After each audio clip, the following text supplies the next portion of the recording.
The one where your phone tries to ruin your life. This incredible story began at a pottery class, which I had signed up for out of boredom, but where I suddenly found a reason to keep coming in the form of Anya, a girl with eyes the color of a spring sky and hair that smelled of fresh clay and something indescribably wonderful. For 2 weeks, I had watched her elegant fingers transform shapeless lumps into graceful vases, and that evening, as an autumn rain cried outside my window, I finally dared to text her a carefully crafted message, "Hi, how are you?" Which seemed the pinnacle of casual wit. However, fate had a technological glitch in store for me.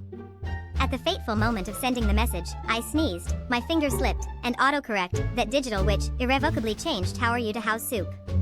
With a sense of accomplishment, I sent this absurd "hi, how's soup" out into the world, utterly unaware that my reputation was about to come crashing down under the weight of a culinary misunderstanding. When, after 15 minutes of agonizing waiting, the reply came, "soup," my consciousness refused to believe in failure.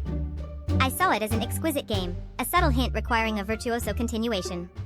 With the enthusiasm of a neophyte, I filled 3 smartphone screens, elaborating on the nuances of making tomato basil soup, from the marinade for sun-dried tomatoes to the secret of the perfect parmesan.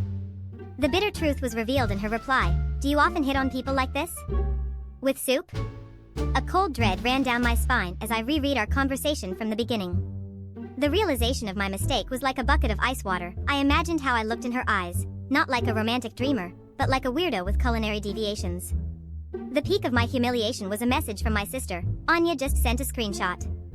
She says you're the most mysterious guy she's ever met, but your soup recipe has her intrigued.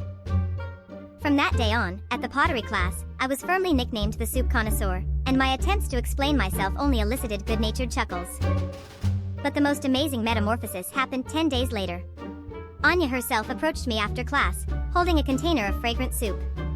"Here," she said, with playful devils dancing in her eyes, "I made your signature recipe.